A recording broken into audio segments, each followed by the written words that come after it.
Welcome to new TV Telugu. AP Congress అధ్యక్షురాలు YS Sharmila తన సోదరుడు వైసీపీ అధినేత జగన్ పై వ్యంగ్యాస్త్రాలు సంధించారు. ఏపీ రాజధానికి మావిగన్ అని పేరు పెట్టాలన్న జగన్ ప్రతిపాదనను ఆమె తీవ్రంగా ఎగతాళి చేశారు. దీనికి కౌంటర్ గా పులివెందుల నియోజకవర్గానికి ఆవిగొడ్డలి అని పేరు మార్చాలంటూ సంచలన సెటైర్ వేశారు. ఈ వ్యాఖ్యలు ఏపీ రాజకీయాల్లో పెను దుమారం రేపాయి. ఎంతసేపు గన్నులు గొడ్డల్లేనా? ఎంతసేపు నరకాలి, చంపాలి, నాశనం చేయాలి, ఇదే. నిర్మించాలి, కట్టాలి అన్న ఆలోచన వైసీపీకి, జగన్మోహన్ రెడ్డి గారికి ఉండుంటే అధికారంలోకి వచ్చిన 6 నెలల్లో జలయజ్ఞం పూర్తయిపోయేది. కనీసం రాజధాని కోసము ఇటుక మీద ఇటుక కూడా పెట్టలేదు. అధికారంలోకి వచ్చిన కొన్ని రోజులకే ప్రజావేదిక అనుకుంటుంది, దాన్ని కూల్చేశారు. అప్పుడే అర్థం కావాల్సింది వీళ్ళ ఇంటెన్షన్ ఏమిటి అని. లాల్ మావి గన్నట అమరావతి బదులు మావి గన్ అంటున్నారు. ఇక పులివెందుల బదులు ఆవి గొడ్డలి అంటే సరిపోతుంది.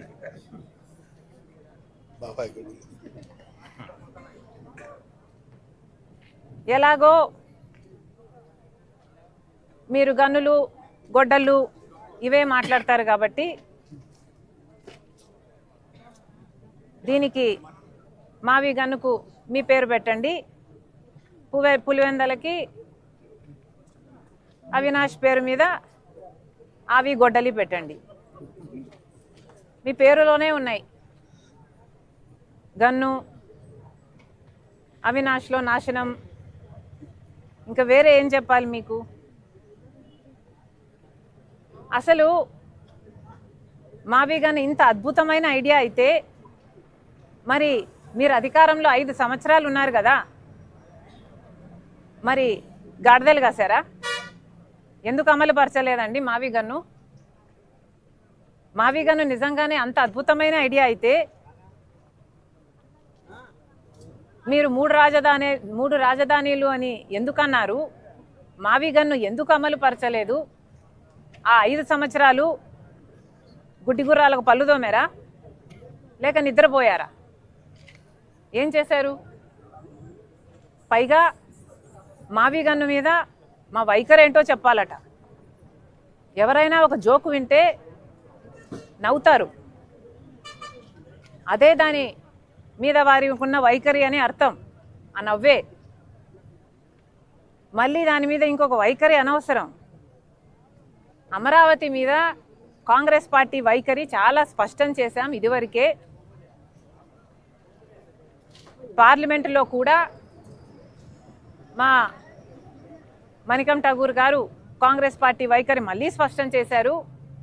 మేము అమరావతికి మద్దతు ఇస్తూనే అమరావతికి అప్పులు ఇవ్వకండి, అమరావతి కట్టడము కేంద్రం బాధ్యత, అమరావతి కట్టడానికి ఎన్ని అయితే డబ్బులు అవుతాయో పూర్తిగా నిధులు ఇవ్వండి తప్పితే మాకు అప్పులు ఇవ్వద్దండి అని చెప్తూ స్టేట్ రీఆర్గనైజేషన్లో పెట్టిన అన్ని వాగ్దానాలను, హామీలను కూడా గుర్తు చేస్తూ అవన్నీ కూడా నెరవేర్చాలి అని పార్లమెంట్లో కాంగ్రెస్ పార్టీ తరఫున మాట్లాడడం జరిగింది.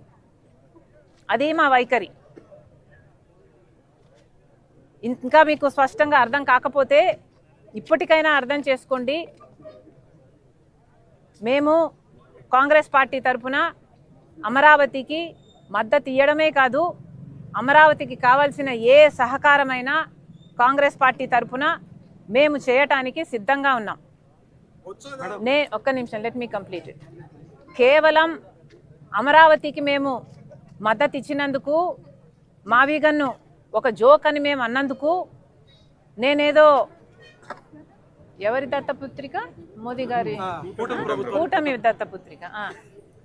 కూటమి దత్తపుత్రిక అని మాట్లాడుతున్నారు. పచ్చకామర్లు కమ్మినోనికి లోకమంతా పచ్చగానే కనిపిస్తుందట. జగన్మోహన్ రెడ్డి గారు బీజేపీతో అక్రమ పొత్తు పెట్టుకున్నారు. ఎందుకంటే బహిరంగ పొత్తు పెట్టుకునే దమ్ము లేదు, ఆయన ఓటు బ్యాంకు అనుమతించదు. కాబట్టి బీజేపీతో మోడీతో అక్రమ పొత్తు పెట్టుకున్నారు. మోడీ గారి దత్తపుత్రుడిగా ఇన్ని సంవత్సరాలు అధికారంలో ఉన్న ఇన్ని సంవత్సరాలు ప్రతి బిల్లుకు మద్దతు ఇచ్చారు. కాలర్ పట్టుకొని ప్రత్యేక హోదా తీసుకొస్తాను అని ఓట్లేయించుకున్న జగన్మోహన్ రెడ్డి గారు ఒక్కసారి కూడా ప్రత్యేక హోదా గురించి మోడీ గారి దగ్గర ప్రస్తావన తెచ్చిందే లేదు. కాబట్టి వీళ్ళు మోడీ గారికి దత్తపుత్రుడిగా బీజేపీతో అక్రమ పొత్తు పెట్టుకున్నారు. కాబట్టి మేము కూడా అలాగే వ్యవహరిస్తున్నామని వీళ్ళు అనుకుంటున్నట్టున్నారు. అయ్యా, మాకు అవసరం లేదు. చంద్రబాబు గారితో మేము అక్రమ పొత్తు పెట్టుకోవాల్సిన అవసరం మాకు రాలేదు, మాకు రాదు. ఇది కాంగ్రెస్ పార్టీ. రాజశేఖర్ రెడ్డి గారు ఏ లెగసీనైతే కాంగ్రెస్ పార్టీకి వదిలి వెళ్ళారో ఆ లెగసీని మోస్తున్న వాళ్ళం మేము, ఆ ఐడియాలజీని మోస్తున్న వాళ్ళం మేము. మీలాగా బీజేపీకి మతం పేరుతో కులం పేరుతో చిచ్చు పెట్టే బీజేపీ పార్టీకి మద్దతు ఇస్తున్న వాళ్ళం కాదు మేము. రాజశేఖర్ రెడ్డి గారు నిజమైన వారసులుగా, ఐడియాలజీకి మేము నిజమైన వారసులుగా మేము బీజేపీకి వ్యతిరేకంగా పోరాటాలు చేస్తున్నాం. కులాన్ని మతాన్ని అడ్డు పెట్టుకొని ఆ పేర్లు వాడుకొని చిచ్చు పెడుతుంటే మేము వ్యతిరేకిస్తున్నాం. పైగా ఏమన్నారండి, బొత్స అదేంటిది కాదు ఆయన కాదన్నా, మొన్న మేము కుక్కలమని ఒప్పుకున్నాడు కదా, ఆయన పేరేం పేరు? మేము కుక్కలము అని ఒప్పుకున్న వాళ్ళు మొరుగుతారు, అది వాళ్ళ నైజం. మేము సమాధానం చెప్పాల్సిన పని లేదు. కానీ మేము ప్రజల పక్షాన పోరాటం ఏం చేశాము అని అడుగుతున్నారు కదా. మేమేనండి ప్రజల పక్షాన పోరాటాలు చేస్తున్నది. విశాఖ స్టీల్కైనా మేమే పోరాటాలు చేశాం, రైతుల పక్షాన మేమే పోరాటాలు చేస్తున్నాం. ఇప్పుడు ఉపాధి హామీ పరిరక్షణ యాత్రగా 50 రోజుల వ్యవధిలో ప్రతి పార్లమెంటులో 2-3 గ్రామాలు తగిలేటట్టు యాత్రలు చేసింది మేము, మీరు కాదు. వైసీపీ చేసిందల్లా బల ప్రదర్శన యాత్రలు. ఆ యాత్రల్లో భాగంగా జనాలు కార్ల కింద పడుతున్నా పట్టించుకోకుండా పోతున్నది మీరు. మూకల పిచ్చి ఉన్నది మీకు, మాకు కాదు. మేము ప్రజలకు మేలు చేయాలనే ఈ యాత్రలు చేస్తున్నాం. మండుటి ఎండల్లో ఈరోజు సిపిఐ వాళ్ళు పాదయాత్ర చేస్తుంటే వాళ్ళకు కూడా మద్దతు పలకడానికి వచ్చాం. ఈ కార్యక్రమం చేస్తున్నది మేము. కాబట్టి మీకు ఎలాగో కుక్కలను మీరు ఒప్పుకున్నారు, మీరు మొరుగుతూనే ఉంటారు, మీ నైజమే అది. ఇక మేము సమాధానం చెప్పాలి అనుకోవటం లేదు. మీరేమన్నారు?